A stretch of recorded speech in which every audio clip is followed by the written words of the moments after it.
मैंने law minister साहब को सुना है, आईन में तरमीम एक हिसास मामला होता है और जब आईन में तरमीम आती है तो उस मुल्क के अवाम खुशी मना रहे होते हैं कि हमारे राइट के तहफ़्फ़ुज़ के लिए तरमीम आएगी, हमारी जो मुश्किलात हमने देखी हो उसकी आसानी के लिए तरमीम आएगी, जो तरमीम आएगी उससे अदलिया मजबूत होगी।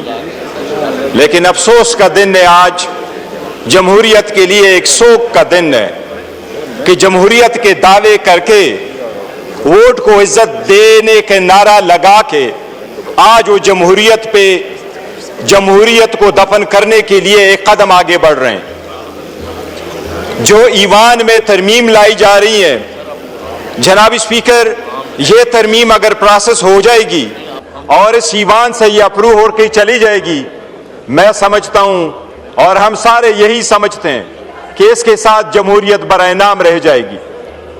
जनाब स्पीकर, सबसे पहले मैं ये अर्ज कर दूं कि ये जो तरमीम लेके आ रहे हैं, सबसे पहली बात यह है कि लास्ट टाइम जो तरमीम हो रही थी उसमें 26वीं तरमीम का जो एजेंडा था ये रह चुका था और जिसमें उन्होंने खुद ये एडमिट कर लिया था कि वाकई वो आईन से मुतसादम है।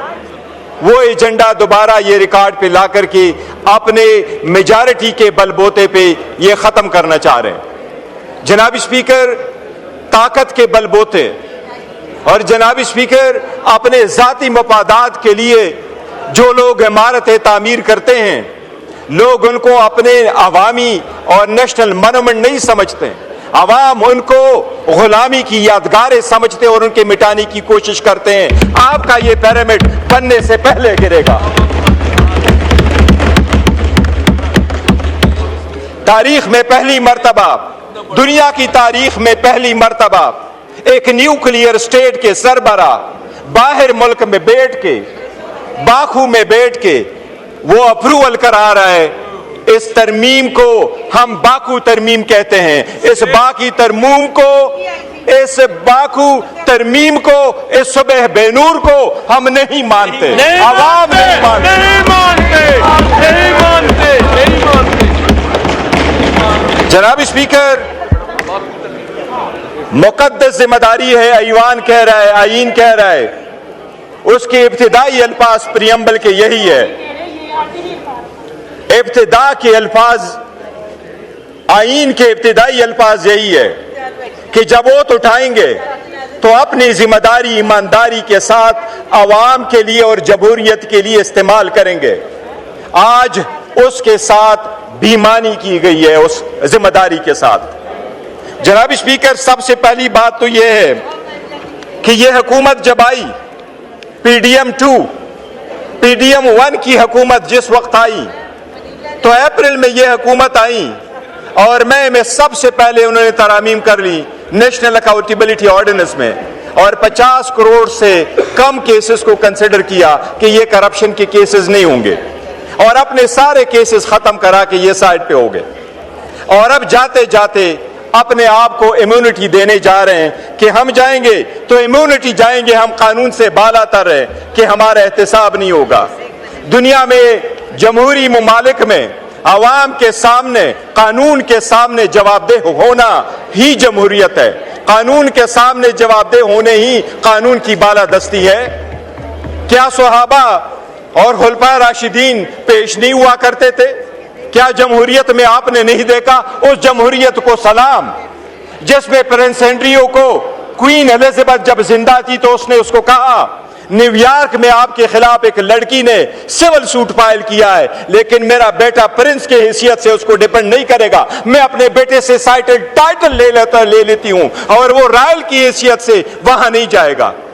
और किंग चार्ल्स ने न सिर्फ उससे बाकी टाइटल लिए बल्कि उसको कहा आज के बाद आप रॉयल लाज में रहोगे भी नहीं। इसको कहते जमहूरियत, इसको कहते कानून की बालादस्ती। जनाब स्पीकर, क्या डोनाल्ड ट्रंप अभी कन्विक्ट नहीं हुआ? क्या उसके पास इम्यूनिटी थी? क्या सरकोजी फ्रांस का सदर कन्विक्ट नहीं हुआ? कल उसको बेल मिली है 3 हफ्ते के बाद। क्या जैक शिराक फ्रांस का सदर था, वो कन्विक्ट नहीं हुआ? क्या यहूद इजराइल वाला सदर वो कन्विक्ट नहीं हुआ? आप लोगों ने नहीं देखा दुनिया के किस सदर के पास इम्यूनिटी होती है? आप बहके ये कौन सी बात है जो लॉ मिनिस्टर साहब आवाम को बावर कराना चाहते हैं कि सदर अगर चला जाए तो उसके पास समन नहीं जाना चाहिए? बताएं, आपके 15 सदर गुजर गए, कौन सा सदर है जिसके पास समन जा चुका है? जरदारी तो अपने केसेस पहले मर्तबा में पार्कलेन वाले रेफरेंस में 4 अरब रुपए की करप्शन है। क्या करप्शन में आप पेश होकर के नहीं कह सकते कि मैं बेगुनाह हूं? आप नहीं कह सकते इसमें एविडेंस नहीं है? क्या आप ये सिर्फ ले रहे हैं कानून का सामना कि मेरे पास जो मर्जियों में करूं, मैं कानून से बाला तरूं? जनाब स्पीकर, एक चीज मैं जरूर याद कराऊं, आपको अदलिया से जरूर एक शिकायत होगी, लेकिन किंग जेम्स के खिलाफ एक मर्तबा 1670 की सुप्रीम कोर्ट ने बाजवा के एक्सटेंशन के केस में बरतानिया के 1670 के केस का फैसला करते हुए फिर उसका हवाला देते हुए यह कहा था कि वहां पर चीफ जस्टिस ने अपने किंग को कहा था और 1616 में वो बिल्कुल इम्यून थे। उसने ये अल्फाज इस्तेमाल किए थे, no matter how high you may be the law is above you. हम कोशिश करेंगे, हम इनको कानून के कटोरे में लाएंगे और इंशाल्लाह होके रहेगा। अरे क्या खाम ख्याली में रहते हो? पहले आपके सामने हुआ नहीं था? कानून के तबादले करके आईन के तबादले करोगे, आप क्या कहोगे? घर में आराम से बैठोगे? आप हमें साइडलाइन करके ये बावर करते हो कि आपकी सरकार को टिकाव मिल जाएगा। अरे सरकार को ऐसा टिकाव मिलता है, क्या पार्लियामेंट इस कदर मजबूत होती है? अरे वो मर्द आहन बैठा हुआ है, जिस दिन वो निकला वही अदालत खत्म करेंगे इसको इंशाल्लाह। अरे वो मर्द आहन जब आएगा, वो जो लफ्ज कहेगा वही आईन इंशाल्लाह। अगर आजमा के देखना है, अगर आजमा के देखना है, अगर आजमा के देखना है तो किसी द्वार बाजार में जाके देखो, किसी जुमे पे जाके देखो, किसी फौजी पे जाके देखो। हरे आईन और कानून उसकी मरूनी मिन्नत है, करो। आपको आपकी सोच पे सलाम है, आपकी डर को सलाम है।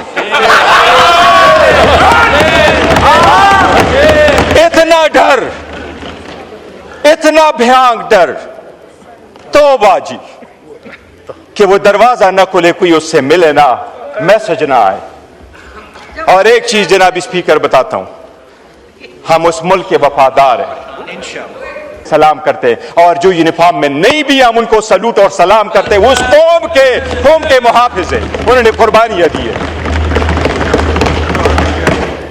किसने कहा है जनाब स्पीकर कि सदर को आप देते हैं immunity and that too for life?